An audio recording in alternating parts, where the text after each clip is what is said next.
What I tell people is negotiate for the 99%, not for the 1%. The reality is most people negotiate as if they're buying a car. I'm dealing with a car dealer. It's a one-time thing. I'm not going to see him or her again. Price is the only thing that matters.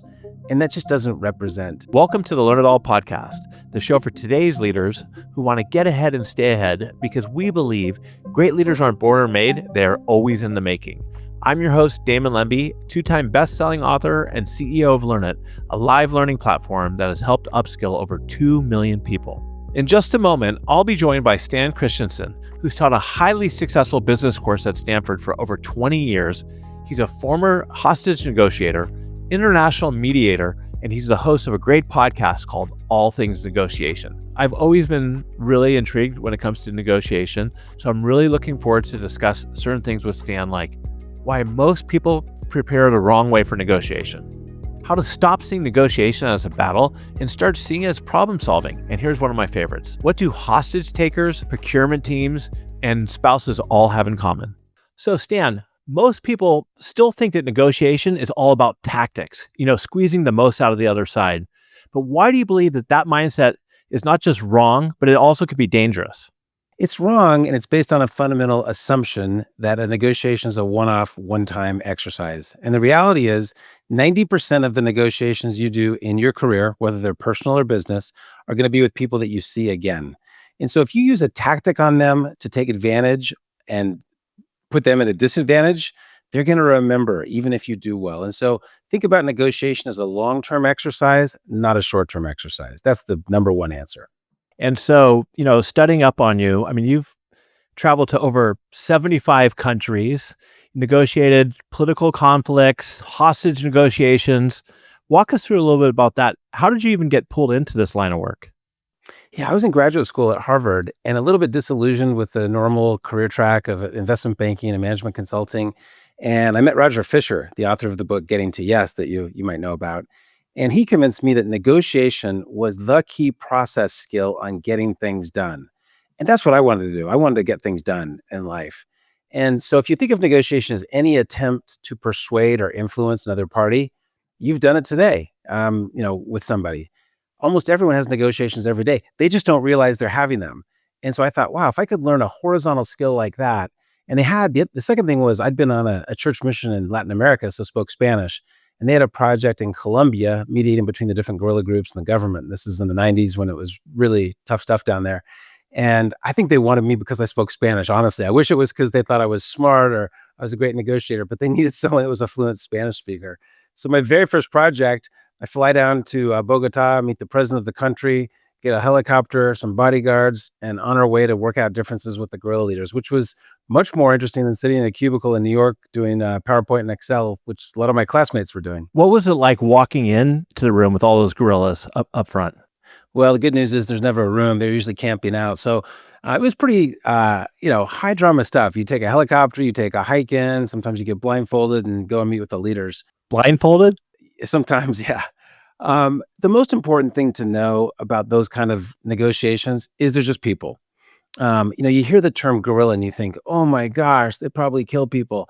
It turns out that I've never met a person, hostage taker, guerrilla, that you couldn't get something done with if you spend time together. So what we would do is often spend 2 or 3 days just getting to know people, for example, guerrilla leaders, before we even tried to do a transaction of any kind at all. And one of the problems of, you and I are both white males living in North America, we tend to be very transactional in our style. And we tend to want to sort of get something accomplished in the short term. And usually on a big complex thing like guerrilla versus government or guerrilla versus paramilitary leader, it's complex. And so you've got to show up asking questions. And I just add that to the answer to your first question, which is what are the secrets? Being open-minded in learning something new when you come into a negotiation is a key thing. If you come in just trying to persuade someone that you're right and they're wrong, it's never going to work. And so most negotiations, think of them as long-term, more complex than people think. Therefore, tactics don't work. Therefore, relationship management is the key. If I called my course at Stanford relationship management instead of negotiation, how How many people do you think would sign up? Exactly. Nobody would sign up. No one wants to do relationship management. Everybody wants to do negotiation. So I get like maybe 500 kids signing up for 50 spots in my class because negotiation is a sexy topic. The great news for your listeners is people are really bad at it. Okay. So you don't have to be that good to be effective. If you just get some simple, basic training from a firm like yours, you can really make a difference in the workplace. Now, what you said earlier, which is obviously true, is we're negotiating all the time, left and right, whether it's with a cab, if people still take cabs, or with your kids, or in the office.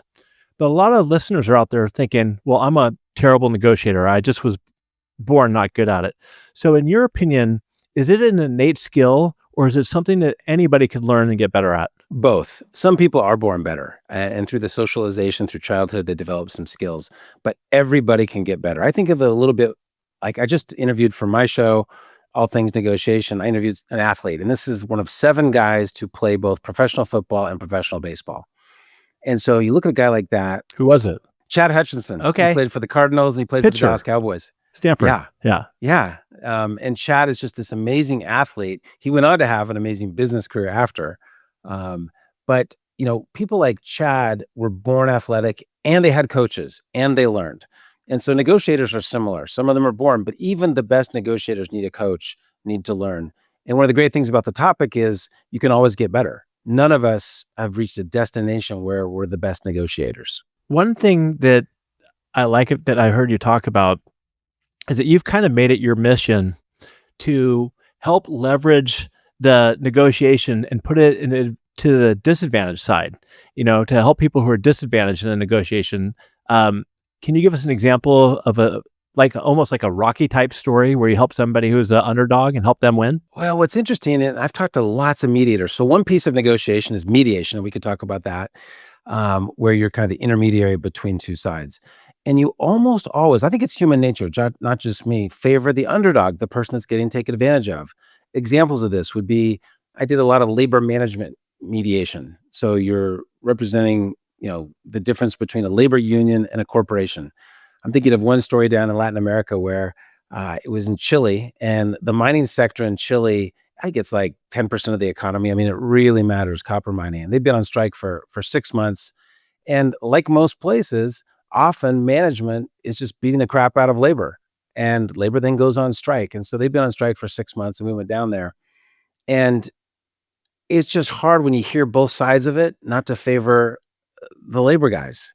And in this specific, I'll just tell this story quickly. It was a interesting situation where we spent 6 months working out 55, I think it was 55 work rule issues. And we were done. The only thing, and so we got an agreement from both sides. The team of negotiators from labor and the team of negotiators from management were happy with the deal. But the labor team had to take it back to their members and ratify it. And it was a formality. There are about 6,000 workers. So we went to a big auditorium, 6,000 people. The labor leaders said, "Hey, we think this is a great deal for management. We think it's a great deal for us. We recommend that you ratify." And we're up there on the stand saying, "Rah, rah, this is a great deal." And overwhelmingly, labor turned the deal down. Now, based on how I told that story, Damon, why do you think they might have turned it down? It's good for labor and it's good for management. I think it's because they turn it down in spite management because they just hate them so much. Yeah, there's a long history, 100 years of conflict. And the key word in there was words where if it's good for management, it can't possibly be that management won't give a little more. So we want you guys to go extract some more value for us. And the mediators said, no, no, no, no, no. This is like a win-win. We've pushed them as hard as we can. They said, sorry, go back and get some more concessions. So we went back to management. We said, sorry, it didn't get ratified. We're going to have to get some more concessions. And they were so mad that the strike continued for another 6 months just because of how they were measuring success there. So it was hard for me as the mediator not to see the side of labor, even in a hostage situation. Sometimes you're not necessarily favoring the hostage, but you understand why they took someone hostage. Hostage takers are just, they're the easiest people to negotiate with, honestly. Like when people want to hear stories or I'm speaking at an event, they say, tell me a hostage story. And the reality is people who take hostages are desperate, right? I mean, when's the last time you heard someone took a hostage, they asked for a certain ransom or payment, and they got the payment, they flew away, and it all worked out for them. I mean, do you ever remember that happening? Oh, They not at never all. get away. Yeah. They never get How away. do they even think they're gonna get away? I guess they're just not thinking it through. Well, it's usually desperation, Yeah, right? desperation. And most often, they have a message that they want to be heard. And so, as a mediator in a hostage situation, your main job is listening and really profoundly listening and acknowledging some of the concerns they have. Now, you're not necessarily making a concession. I'm not necessarily speaking for the other party, but they want their message out. And if you can make sure that that message gets to the appropriate people, which generally is not that hard, they know that they're not going to get away. And almost always the hostages get out. Now, there are cases, I worked a lot in the former Soviet Union in the early 90s where, a lot of people got killed that were taking hostages. And that was just economic. And sometimes it's that way. The going rate in the 90s, I was working in Dagestan and Georgia, South Ossetia, especially the Dagestani rebels. There's $5,000. They would, kidnap someone and ask for $5,000. If people couldn't put together the $5,000, they'd kill them. And so there are situations like that, but those are the one-off. Usually it's someone that wants to be heard. And what I hear you saying is that negotiation a lot of times is about communication and not necessarily just you listening, but making sure that the person on the other end understands that you're hearing what they have to say. No question. Now, let's dive into that a little bit because you're in the training business and you guys do great training. Do you have any communication skills training? Is that part of what you do? Yes. It's one of Um, the most popular. yeah, because we all could get better at it. Now, most of those classes do things like say, you should paraphrase or you should acknowledge or you should test for understanding. And all those are good things to do. But sometimes, depending on how you do it, it can literally sound like you were just in a corporate class and playing back what you heard. And so listening is about the other party feeling heard. How do you do that? The number one thing, and people miss this, is they have to go into a negotiation assuming they have something to learn. Because if you genuinely want to learn from them, you're empathetically listening versus just, let me make sure you understand what I said. And so I think that's another key mistake that people make is they assume that their job is to convince the other side as opposed to get convinced, right? And negotiation usually aren't, they're just usually not about one issue. They're usually complex, often multi-party, often multi-issue. And so the idea that you coming into a negotiation have the answer and you should persuade them is almost always naive. And when it comes into a negotiation, it's really important, I guess, to understand what the other person's trying to get out of it. Like what would be a win for them? So how do you help extract that? Because what they want to get out of it is probably different in many cases to what you want to get out of it. Yeah, there are a couple ways we can come at that. One is we tend to have complementary interests. What's important to each side, often there are some overlaps and there's some differences. So if you can figure out what you have in common with them and start from there. So people often ask me, where should you start in a negotiation? And there's not a static answer to it. But in general, if you can figure out the points of overlap and start there and get to the tougher issues later, that's better. And so figure out what the overlapping interests are is the best answer to that question. And that's what you usually refer to as being like inside the circle, right? Yeah. Yeah, and let's just take that back now, because you teach this framework at Stanford. A little shout out to Tom Felice, a Stanford student of yours, who said it was one of the hardest classes to get into, and everybody loved it. I'm so glad you said hardest to get into because I thought you were going to say it was the hardest class. I'm like, oh No, no, no, no. no. He didn't say it was the hardest class. He said that everybody loved getting into it because it wasn't just about theory; it was a lot about real world. So applying the concepts in real world and the use cases. And you almost threw me a loop there for what my question was. But so there's a framework that you got from Roger Fisher. Now, obviously, you go through a whole semester around this, but can you just kind of touch on what that framework is? Yeah, let me do it at a high level. And again, credit to Roger Fisher, who is my mentor and the author, along with Bill Urey, of Getting to Yes, the book that I think it's still probably the best-selling negotiation book out there. So Roger had some insights. One is that if you can figure out what people's interests are and share your own, you make progress. So he's got 7 elements of this negotiation framework. The first is interests. The second is options. The third is criteria. Options are possible pieces of the deal. Criteria are objective standards that are independent of what one side wants or another. Obviously the reason I did this podcast is because you're paying guests so much to be on. And I want to know, how do I negotiate that with you, Damon? And so first question was, well, what do other guests make? Yeah. How much are you paying them? And so if you can get that kind of third party criteria rather than come in and asking for a certain amount, that really drives it. And so those are the elements, those three that are kind of what you referred to as in the circle. The out of the circle, I'll just mention them very briefly. BATNA is a term that Roger coined, which means best alternative to a negotiated agreement.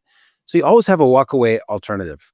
If you and I couldn't agree that I would come on this podcast, what are my alternatives? Well, I could go be on a different podcast. I could not be on a podcast. What are your alternatives? You could get a different guest, maybe a better guest. And so you always have walkaway alternatives. Now that seems obvious, but people don't systematically think about that before they go in. And so frequently, interestingly, people will agree to things that are worse than their alternatives. That seems crazy, right? Mm-hmm. But if they haven't systematically identified it, sometimes they get so caught up in the heat of the deal and wanting to get a deal done that they agree to something that's worse than their walkaway alternative. We could dive more into that. I'll just mention the other elements very briefly. Commitment are things that it's what people are going to do to implement the agreement. It's a written or oral agreement about who's going to do what when. So the implementation piece. The final two elements, relationship and communication, are kind of the touchy-feely, process-oriented. We touched on communication. Relationship, I think of in the context of negotiation, the way I define it is, can we effectively work out our differences? Okay, so in a marriage, look, with my wife, we love each other, and sometimes we have differences. How we work out those differences, I think, is an index of how healthy the marriage is. People that tell me, oh, my wife or my husband, we never fight. I'm saying that's not a marriage. You're not working out your stuff. And so I think we could dive into that if you want, the mistakes that people make. But I think that those 7 elements, if you think about them when preparing for a negotiation, when you use them during a negotiation, for example, to diagnose where you are in the process, it can really be helpful. So I really think that Roger did great work to put that framework forward. I'm not going to go through all of them, but one area that I think I'm hearing you say is super important is preparation. So what's one piece of advice you would give to somebody maybe who's walking into a negotiation around compensation at work? Yeah, let's choose 2 of the elements to answer your question. If you're going into a compensation negotiation, you should know what your alternative is. So if you don't succeed with your boss at negotiating that, what does it look like? So if it's a cold, dark world, you're not going to walk there and you're not going to negotiate very aggressively. But if you've got great alternatives, that empowers you. And so I say to people, you should always be spending some of the time in your job looking for the next job so that whether it's your choice or their choice, if it doesn't work out, what are you walking to? So having a good sense of what your alternative is, using that element, important. And the second element that's important for your question is criteria. Okay. Let's say that I'm talking to a Stanford student that wants to go get a job at Google. Okay. So can you think of what companies he or she might look to? Let's say it's a product manager position. What companies might they look to find out what they're paying for similar roles? Some of the ones come to mind for you? I mean, it might be something like Stripe, other Bay Area related SaaS companies or internet companies, and just kind of see what the lay of the land is there. Yeah, I think that's a great answer. So I might go to a Stripe, I might go to a Facebook, I might go to a Microsoft. What are they paying for product managers there? Now, again, this sounds intuitive, but most people don't do it. They don't do the work. These days, because of the internet, LinkedIn, et cetera, it's pretty easy to find out what people are getting paid at these other companies. So you go in, if you're talking to your potential manager at Google, and you don't put that on the table. Say, hey, by the way, at Stripe, they're paying this. At Microsoft, they're Uh-huh. paying that. But if you feel the salary is unfair, a good response to that would be, look, I really want to work here. I love Google. This is my first choice. Compensation is not the only thing is important, but it is important. And I want to be paid what's fair. And so let me tell you how I think about fair. I kind of collected this data. Maybe you have conflicting data. Maybe you have other data you could share. But I think between the two of us, we ought to get to fair. And I probably say once a week in a negotiation to the other side, do you want more than is fair? People won't say yes. People won't say, no, no, no, we want what's fair. Okay, well, let's talk about how we get to what's fair. And that's that principle of objective criteria. So the 2 elements to answer your question are alternatives and criteria in terms of a salary negotiation. How often do you think let's say you have a job and you go in and you tell your you want to get promoted or you're getting promoted and you say, I just want to be paid what's fair. Are you automatically putting them on the defense because the person on the other side of the table is saying like, oh, this guy's saying I'm not paying him fairly to begin with? I don't think so. Framing is another important part of negotiation. So, how you say something. So, let me just give you two extremes. If I say, hey, you guys aren't being fair, what are they going to say?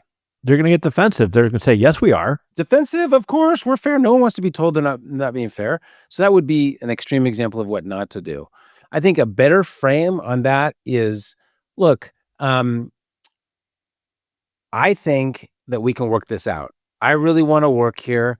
I'm telling you today that if we can work this out, I'm not going to go shop the offer. Google is my first choice. It feels like the offer is a little out of market. And look, I'm not saying I'm the last word on market. Let's talk about it. Let's go back and forth. But if we can figure out what's fair, I think I'm prepared to commit today. And then the other side, HR manager or direct line manager is gonna be like, okay, this is a candidate I can get. He or she isn't just shopping me. And maybe Google's out of whack in terms of what they're paying. That turns out, ironically, that Google overpays. And that's a different set of problems. But That's a good one. That's a good one. Getting back to tactics a little bit, are there any industries or cultures that you've seen that you have to use tactics to be successful, or does it always just backfire? yeah, always is such a loaded word. I, when I say that I teach is principled negotiation, as opposed to tactical, and I can't think of a situation. There are one-off negotiations where you're never going to see the party again. And let's call those 1%. And so the answer to your question is yeah, about 1% of the time I can use tactics. Let me give you an example. I was traveling in what is now Myanmar, was then Burma with a friend. And I was negotiating in a market over a pair of sandals. And I was about 45 minutes into this negotiation, back and forth and back and forth. And I really was defining success as not getting taken advantage of as the foreigner and winning. I wanted to beat this guy. Okay. And my buddy that I was traveling with after about 45 minutes said to me, do you realize what the bid ask spread is in the negotiation right now? And that because it was, it was baht or some other form of money that I wasn't really calculating in dollars. And he said, you're arguing over 10 cents. Just pay the guy the 10 cents and move on. And it was a great example of sometimes people measure success by winning, beating the other side, when actually, did I care about the 10 cents? I didn't care about the 10 cents. And so I think that's when people get into that tactical gaming thing. And so in those situations, maybe a tactic works. But what I tell people is negotiate for the 99%, not for the 1%. The reality is most people negotiate as if they're buying a car. I'm dealing with a car dealer. It's a one-time thing. I'm not going to see him or her again. Price is the only thing that matters. And that just doesn't represent. Now, just to dive into that, for example, the best story I've ever heard on I got to share this one on negotiating for a car.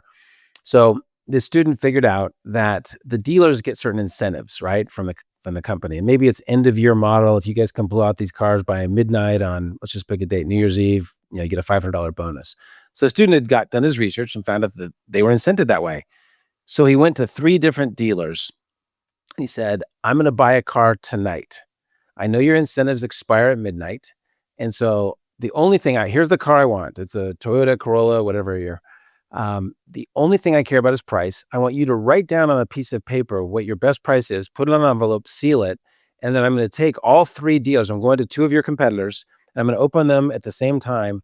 And I'm just going to go with whoever had the lowest price. Okay. So that's a tactic. He's changing the game. All of them say, oh, no, no, no, no. You don't need to go to those other dealers. They don't want them to leave, right? You can buy it here. We have better volume. Yeah. We have better service. We have rust protection, whatever the scheme is. Oh, you're not interested in playing? So he turns around and starts walking out. Now, are they going to let him leave? No chance. No, they know they've got a 1 in 3 shot to get their extra $500 bonus. And so all of them play the game. He opens the envelopes together. They're within $45. That's the spread between the 3. And he goes with the cheapest guy. So that's an example of using a tactic to change the game with someone who's playing hardball. And so, yes, sometimes, but really for your listeners, think about negotiations as a long-term relationship. I mean, let me ask you, have you ever in your life run into someone that you never thought you'd see again? It's maybe 10 years later, 20 years later, 30 years later. You thought, oh, I'm never going to see that person again. And you bumped into him again? It just happened the other day. A guy I played baseball with actually was a Stanford guy, Mike Robbins. And Okay. just last time I saw him was in we didn't get into it one on one, but it was a bench clearing brawl, ASU versus Stanford back in 1995. And I just ran into him again. See, 1995. Hopefully, your right hook was good, but and so that's what happens is you see people over and over again. So you want to have a good relationship with people. So let's say that I'm a listener and I'm thinking about a negotiation where I just pounded somebody, I won, they lost. But now I'm thinking, I am going to run into this person again, and it's going to happen with another negotiation. How can I repair that relationship a little bit enough so that I can get the outcome I want next time as well, without having to, have a zero sum game, so to speak? Yeah. So the simplest answer is renegotiate. Assuming that there is a window to do that. I think that coming back afterwards. Now, Roger Fisher, again, I referred to him earlier. He was a master at figuring out how to give the other side a little extra, even when he didn't need to. I like that. And he would say at the end of a negotiation, "Look, I know we're done. We've agreed on terms." And he'd call him the next day and say, "I was just thinking, from what I understand, you guys care about X, Y, and Z. What if we just threw in this?" And they would just say, "Wow, you're just thinking about me. That's awesome."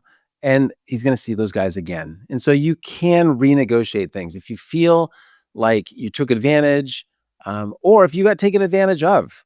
I think renegotiating things. Now, if you've got a signed legal contract, I don't think that necessarily gets in the way. It means their BATNA is really good. If they feel like they took advantage of you and they've got a signed legal contract, great. But I've seen all kinds of contracts get renegotiated. And so I would just say it's a dynamic process as opposed to a static process. And I was kind of thinking about a lot of times when you have to deal with, given one of my secrets, procurement, so to speak. If you knew that you're going to end up in procurement, you got to hold something back because regardless, you got to give them something, because they need to get some kind of win themselves in the situation. I think that's a great point. You want them to win. Okay. You hear this idea win-win. It doesn't really mean anything. It's kind of a generalization. But one thing I'll say sometimes in negotiation is I'll say, look, help me understand what would make you look good, individually, because an individual's interests might be different than his or her organization's interests. Okay. And then people pipe up, well, what if you gave me some feedback? And what if you, and so thinking about how to help them get what they want is as important as getting what you want. And that's something that again, I think we're losing in this country. I think people are, if you look at the current, presidential administration, very transactional, right? And I just spent a whole semester teaching a course on what the Trump administration is doing wrong in terms of negotiation, because they've gotten some real short-term wins, but I'm worried about the long-term downstream effects. Worried about what the relationship's going to be like with the other countries, moving forward, right? Long term. Yeah. So, for example, I just interviewed General Stanley McChrystal for my podcast. He was the leader of all the troops in Afghanistan. So he was managing 47 countries in that war. I can't remember if it's 47 or 44, but he said to me in the podcast interview, he said, look, it was amazing that we had 40 something countries with us in Afghanistan. But if we had to go to war against China right now, would 44 countries sign up to be partners alongside the US? No way. And so we're going to need those countries at some point. So, yes, you can win a short-term negotiation against Colombia, was one of his first things, is kind of made an example of them. But, they're looking at their BATNA, and if their BATNA is China, that's bad for us. Yeah, obviously there's a lot of polarization and everything going on. My question is, so you've been teaching this framework at Stanford for, 20 plus years. Is there anything significant that's really changed in the sense, like, I no longer subscribe to this because atmospheres change, or is it universally the same thing? Just adapting to the different generations, I guess. Two answers to that. Number one, things in the framework are still relevant, historically versus 20 years ago, and cross-culturally. And we could talk about that if you're interested. So these same elements work across cultures. They're emphasized differently at different places. Look, the theoretical basis for negotiation is evolving and is changing. And so I'd say it's additive, not replacing what they did at the Harvard Negotiation Project initially, in the late 70s, early 80s, before I was there. um, working for the consulting arm of the project. So look, there are always new things that we can teach and deliver. And I'm not teaching the same class I did 20 years ago for sure, but some of the principles are similar. Can you give me an example culturally? What's different? Yeah, I talked earlier about the U.S. And North American, because Canada's not so different, propensity to think transactionally.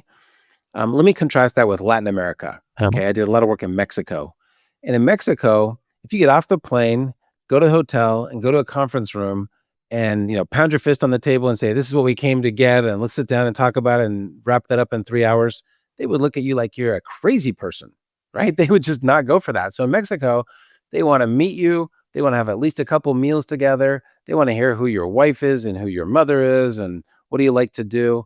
And so that kind of more relational culture is very different. And I would say that most countries are more relationship intensive than the US. So we tend to be more transactional. Let me give you another example. I did a lot of business at one point in Indonesia. Indonesia, have you ever traveled there? No. Indonesia is the most gift giving oriented culture I've ever been in. So I knew this the first time I went there. So I showed up with, a whole suitcase full of gifts for all the dignitaries I was going to meet. And then they just outgifted me. And so I just felt so bad. And so the next time I bring 2 suitcases and then they have 4 suitcases. It's like this arms race around gifts. And it's this very symbolic process. I did some work in Mauritania. Mauritania is a country that, when people are bragging about how many countries they've been at and comparing notes, I always say, I'm hey, like, where's that? I've been to a country that Damon doesn't even know where it is, and Damon doesn't know anyone who's been there, right? Because you don't know anyone that's been there. There's nothing there, and it's one of the largest countries in Africa. Very little economy, and so we were sent there by the World Bank. The World Bank was essentially supporting the economy of the country, but the money wasn't getting down to the people. The guy who was, I forget if it was a prince or a king, was sort of hoarding the money and not distributing it. So the first day we got there, we go meet with him up at his palace, and he's got like, I don't know, 40 wives, and he's supporting this like big infrastructure. Um, and we essentially spent like 4 hours going through a 7-step tea ceremony. At the end of it, we got there and we had a relationship. And after a couple of days, we're like, hey, you got to give some of the money back. But we'd gone through all the relationship stages and we're able to get a deal done with him eventually to get the money back to the World Bank. And so you just have to be sensitive to the culture. And, it's not our strong suit as Americans. We often go in and, we're a little loud, a little short, a little impatient. So we tell stories all day long about funny differences in cultures. Is there a situation where negotiation just flat out is not going to work? Absolutely. So not everything is negotiable. Now, I'll say that more things are negotiable than you'd think. But yeah, I mean, let's talk about Israel Palestine. Okay. For the last, it's been probably 35 years, each US president has come into office and said, I'm going to solve this. And the answer is a 2-state solution. That's been our standard MO, whether it's a Republican or Democratic president, they've said 2-state solution. Well, I've worked quite a bit over there. I did some work on water rights to the Jordan River, mediating between the Jordanians and Israelis, and got to understand a little bit more about that conflict. And it turns out that the Israelis don't want a 2-state solution. And guess what? Palestinians don't want a 2-state solution either. And so that is, in my view, been wasted time. There is no outcome there for a 2-state solution.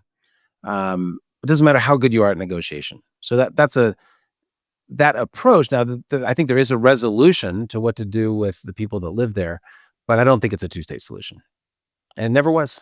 And if you just keep trying to push that rock up the hill, you're probably not going to make any progress. And I've heard you say this too about negotiation, which I think is great, is that you should look at negotiation as a creative problem solving. Absolutely. I mean, people don't, people have this stereotype in their head of a negotiator is a person who's maybe a large white male that bangs their fist on the table and yells and screams and everyone sort of cowers to him. And the reality, those are some of the easiest people to negotiate with because it's very easy to diagnose what they're doing and change the game. We could talk more about that if you're interested. But yeah, negotiation, there are lots of different approaches to it. And there are lots of different ways to be good. The gender comes up in negotiation. Men tend to think they're better at negotiation than they are. And women tend to think that they're worse than they are. And so there's some real differences in styles. So we do training. I've done training about that in the past. What about in situations where you're negotiating and you think your best move is to basically cut off communication and dialogue, thinking that that's going to give you more leverage? Does that tend to work? Tends to not work. And again, I'm going to go back to your word always. There are times when I've done that, but it tends to not work. I would say that you want to be in dialogue. Let's look at current events. Hmm? We had kind of fallen out of practice of talking to the Russians over the last 5 or 10 years. Now, look, is Putin a guy we want to be our best buddy and we trust? Maybe not, but it doesn't matter. You want to be talking always, and there are no exceptions. There was a thing in the 90s for some reason. I can't remember if it was a president or someone said, we don't negotiate with terrorists. Well, that's the dumbest thing I've ever heard. Of course, you negotiate with terrorists. Um, Look, one party's terrorists or another party's freedom fighters. The only way to get resolution is to be in dialogue. And so that idea of we look tough if we're not talking is a poor assumption that people make. Let's turn it over a little bit about your podcast. You've been at your podcast for what, about 6 months? 6 months. I'm trying to grow up and be like Damon. So talk a little bit about the guests, and more importantly, really, what have you learned from some of the guests you've had on? Well, it's been great. It's essentially a extension of my course at Stanford. So I've been teaching, as you said, for over 20 years, and I'll have guests come there, and that's great for the 50 Stanford students that are in attendance. But what about everybody else? And so podcasting, as you well know, is a leveraged medium. I Mhm. mean, thousands of people listen to our podcasts, and so that's the reason I'm doing it. It's not a for-profit enterprise. It's just to get the word out because I think that there are so many interesting people to interview about negotiation, and people learn best from stories. And so hearing their stories, like my very first guest, and I pulled him on because he's sort of a famous guy that I know was Steve Young. And people say, well, Steve Young, I mean, he's a great football player, but really, he's a athletic freak show. But what does he know about negotiation? It turns out a lot. That's a really rich dialogue that we had about negotiating with coaches, negotiating with teammates, negotiating with the media, negotiating with fans. Turns out there's a lot of negotiation. I mentioned earlier that General Stanley and McChrystal, I came on, and what he said to me afterwards, after the taping, he said, "Why? I had such a good time doing that, Stan. I realized that my whole career has been about negotiation." And so people don't necessarily think of a military general, 4-star top guy in the country as being a negotiator. But if you're managing 40 something countries in Afghanistan, are you negotiating? And so on that podcast episode, he talks about negotiating with heads of state, with generals, with local tribesmen in Afghanistan. And so he didn't have a lot of training, but he had a lot of on the job training. So on the podcast, I interview folks like that, foreign policy experts, entrepreneurs. I think entrepreneurship is the ultimate school of negotiation. A good friend of mine, Mark Gainey, has started a couple companies, most recently Strava. So he's one of my guests. And just hearing the stories about getting that company started with his co-founder, how do you raise capital? How do you hire people? How do you get customers? And so other entrepreneurs have listened to that and said, wow, that's like getting my mini MBA in negotiation. So I think stories are the best way to learn. So I'm bringing people on the podcast to pull out their stories, and it's been a lot of fun. A legend that you had on your show recently was Dr. Cialdini, Robert Cialdini. What was one thing, or what was like the aha moment in that conversation? Well, I'm going to give a couple answers. I respect him. I use his book in my class. His book Influence has sold, 10 million copies or something like that. So it's always on the list of, best-selling ever business books. So it's worth reading. But I said to him, Dr. Cialdini, you wrote that book early in your career, but you didn't publish your next book until 35 years later. Persuasion, right? Yeah. And he said, well, I didn't want to put a book out there just because people would buy it. I wanted to wait till I had something really good to say.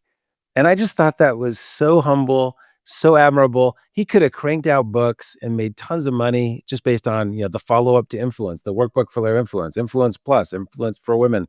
But he didn't do that. And so that was amazing. The other thing I'm going to just give one more answer to your question, which is I love talking to someone who's research-based. His answers, as I would ask him questions, he'd give me a practical applied answer and then a research-based backup. And I think the rigor of that and the fact that he was a dynamic guest on my podcast at age 78 just blew me away. I've used that a lot for instance, it's really thinking about the timing, right, of when you have a negotiation conversation. So, for instance, if I want to get a hall pass to go to dinner with my buddies, I got to wait till my wife's, until I do something right before asking. Timing matters for sure. And so some of that is intuition. Some of that is checking in with the other party. Let's talk about intimate personal negotiations as you bring up your wife. So a thing that I heard for the first part of my marriage was never go to bed angry at each other or when you're fighting. And I thought about that. I thought, well, that's the worst advice I've ever heard because sometimes when things are heated, the best thing to do is pause. And the best thing to do is revisit that in the morning or the next day when cooler heads might prevail. And so I think you don't want to try to plow through things when things are emotional. If someone's emotional, let me give another example. A tactic that attorneys tend to use in business. So I used to do mergers and acquisitions. So attorneys would get on the phone and they'd yell in front of their clients and say, you guys are unreasonable and that's not market and we would never agree to this. And they'd raise their voice. And I would not get hooked by that. I would not react. And I just let them vent. And at the end of it, I'd say, hey, if you need more time to keep venting, just take it. Let's just get that out of the way so we can then get back to a reasonable process. They say, who are you to tell me I'm venting? You're not telling me. What are you doing? Okay, apparently you need some more time. Let's just go. And so that's the opposite of me saying, well, you're wrong about market and we have a better outcome because that's just wasted time. And so if people are hot and emotional, pause is the answer almost always. Trying to out yell someone, this was the problem. You know, President Zelensky and President Trump in the Oval Office recently had a tough negotiation. And President Zelensky made some real mistakes there. He was trying to out Trump with the cameras on and talk over him. And it was just, his baton is bad, right? And so you don't come in trying to be the tough guy. And it just was a disaster for him. Now they, eventually got the deal completed that they were talking about. Then there was a delay, but you don't want to try to outdo a car dealer using his process. What approach should have Zelensky came in with? He should have come in humble. He should have come in and just said, Mr. President, we really couldn't have done this without you. You guys have been amazing. You especially, I mean, you got to kiss the ring of a guy like that. Trump is a narcissist. He's an egoist, and that's the language he speaks. And so it doesn't mean that you make a concession for them, but you go in with all that process stuff that makes it very hard for him to attack you. Now, people say different things about that negotiation. He was set up, that JD Vance wanted to blow it up, and who knows what's true about that. But Zelensky got hooked. And so when you feel yourself getting hooked, take a pause. I mean, I don't care if it's a bathroom break or let's come back tomorrow. That was a tough situation. The cameras are on. But I just think he was trying to play Trump's game, and Trump's pretty good at Trump's game. I think you want to change the game with that kind of guy. I think it's ironic that you bring up taking a pause. I just interviewed a woman named Cynthia Kane who wrote a book called The Principle of Pause. It's all about it. And one of the things she said, Stan, which I thought was interesting, is if like that lawyer is yelling and screaming, if you just keep your tone, it only takes one person to change the conversation. Instead of trying to fight fire with fire, if you keep it down, it's going to be hard for them to continue to yell and scream at you. So my question to you is, though, have you ever lost your cool in a negotiation? Absolutely. Look, I am a work in progress. I lose my cool. I lost my cool this morning with my 12-year-old. I mean, my 12-year-old is my toughest negotiation partner. I mean, I can come on a podcast like this and pontificate and talk about negotiation with guerrillas and taking hostages and all these kind of things. And when she comes to me, I just usually give in and reward her bad behavior. And so, look, I am not perfect in negotiation and I'm getting better all the time. But I will say this about negotiation is we talked at the beginning of the podcast about you don't have to be that good because most people aren't very good. And that's why everyone should invest, whether it's through training or reading or practice in negotiation, because it's an essential life skill that very few people are fluent in. So can you imagine if French were the essential language and you're the only person that speaks it, you can be very effective out there. And it is a horizontal skill that applies in, whether it's your business or with your friends or family. Family negotiations, honestly, are some of the toughest. It's the place that I succeed least well. I don't come home from a business trip and no one in my house sees me as the negotiation hero. I'd have to say from firsthand experience, though, don't even want to get into too much, from the extended family negotiations, is some of the most brutal that I've ever had to participate in. And that was one of my questions was going to be, is there a specific industry or type of negotiation that's rougher than others? Yeah. I get asked this question a lot. So the closer you are to the people, the harder the negotiation. So blood, family is a tight connection. Okay. And so family business negotiations are by far the hardest. Okay. The second category after family would be religious. People tend to care a lot about religion. The third category would be ethnicity. People tend to care a lot about ethnicity. And you probably have to I could probably list 20 things that come before business negotiations. Business negotiations are the easiest because generally there's some money to be made. There's some complementary interests. You figure out how to bang it out and get something done that's good for both sides. But when families turn against each other, I did a mediation once up in Canada. It was a family that owned a large grocery store chain. It was a $6 billion a year revenue business. And it was the fourth generation. And the family still held the equity and they're running the business. And the equity holders weren't necessarily the people that were the operators. And they were just at each other. And I went around and I interviewed, I think it was 25 people that were, part of this fourth generation. And they had committed virtually every crime you could think of against each other. People would say, well, I don't want to tell you about Uncle Joey, but maybe you should know. And just listening, taking notes like, oh, yeah, this happens all the time. And I'm thinking the hostage negotiation is a piece of cake compared to this family.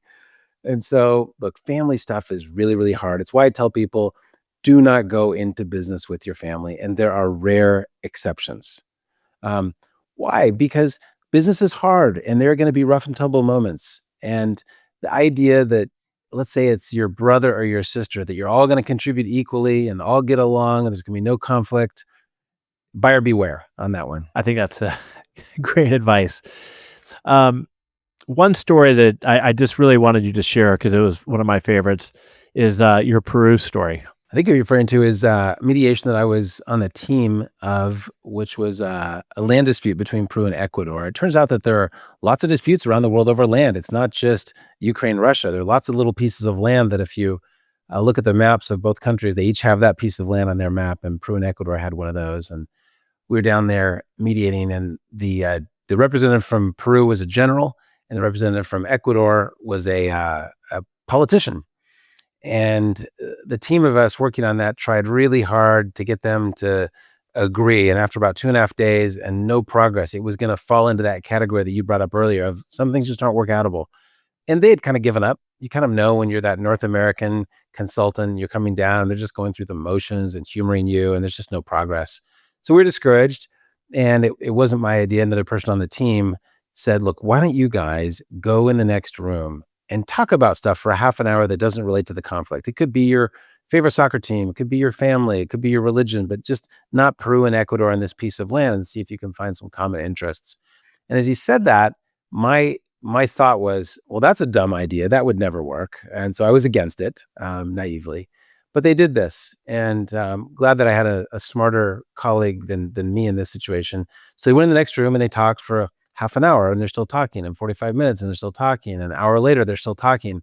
And after about an hour and 10 minutes, they emerged.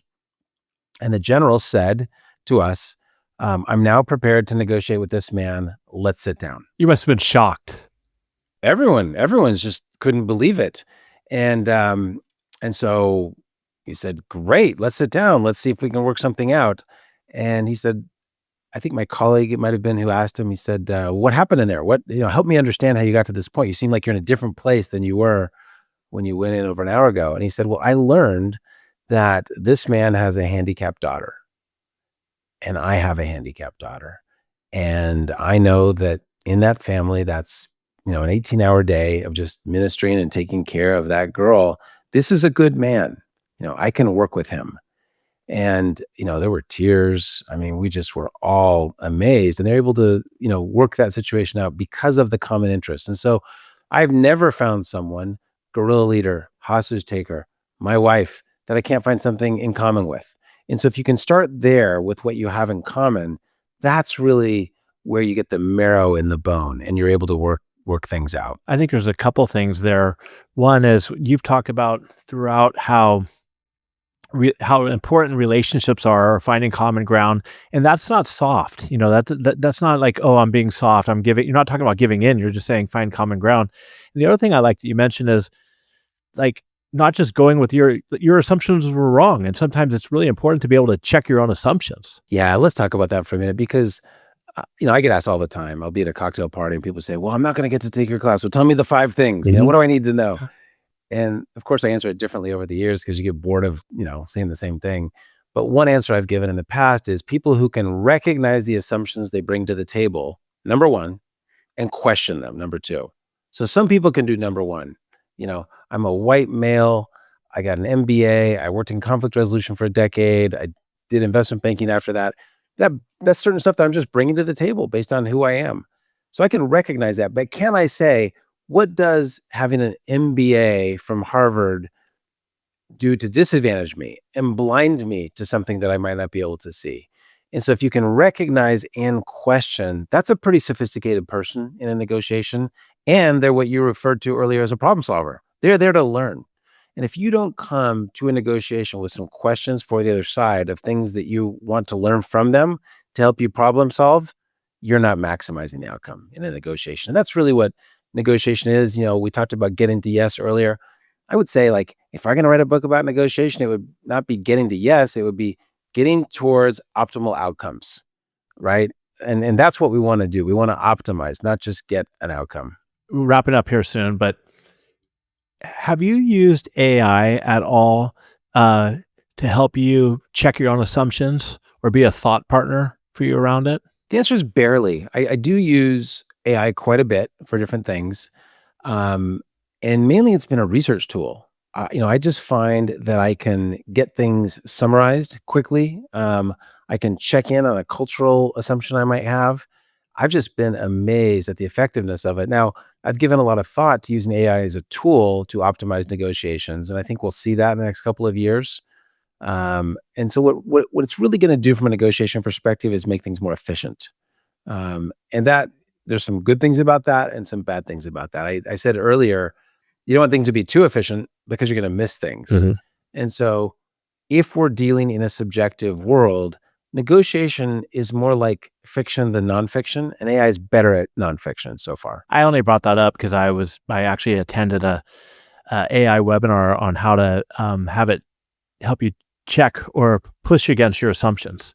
Um, and I used it for my assumptions on building out a comp plan for a sales team, and it had to give me feedback on it and say, no, this is wrong. But that's where that came from. Wrapping up here, I think it's great. You mentioned that it could be an essential skill, to get ahead of negotiation because most people aren't good at it. They're not getting better.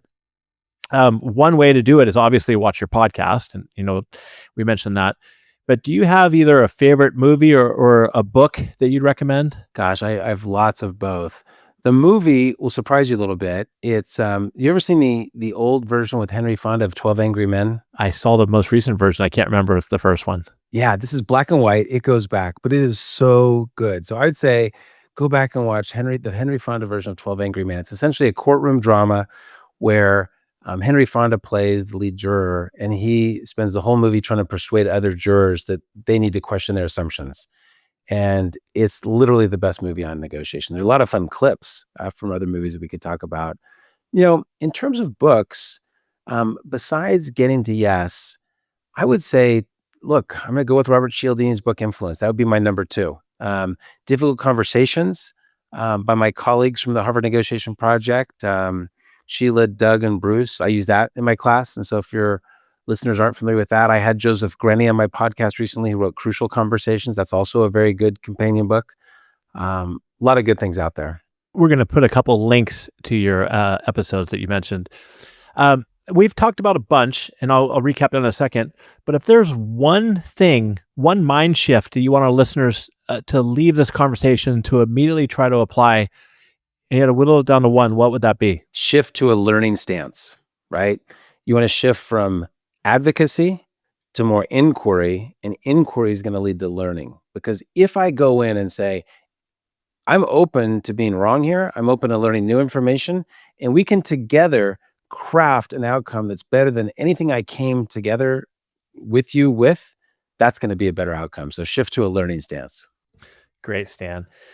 This has been awesome. Just to recap a couple of the things we talked about. We talked about the framework that Roger Fisher created that you've been using. We talked about how tactics don't really work. And the main reason why tactics don't really work is because you're going to run into these people again. And so it's all about building relationships and the importance of learning and curiosity coming into it, and how negotiation is about being a problem solver and a couple of the different challenges that you have culturally when coming at negotiations. I mean, so many amazing, amazing things. So we talked about, well, your podcast, of course, all things negotiation. Where else can our listeners connect with you at? Gosh, LinkedIn, Instagram, and then YouTube really are the main social media outlets I use. And I'm a neophyte at all of them. But because of the podcast, I'm there and I'll respond to people if they reach out that way. All right. So listeners, I want you to do me a favor. If you think about somebody who could definitely use some help in negotiation, maybe they're looking to get a job, they want to get promoted, or just fighting with their wives and their husbands, and they want to have a better relationship, send them not only this episode, but turn them on to Stan's podcast. And until next time, everybody, do me a favor, stay curious, keep learning, and have a great day. Thank you. There was no internet when I started in business. We created the internet. We sold the internet. We built infrastructure. So all of the kind of intertwinings, if you will, of the things that my experiences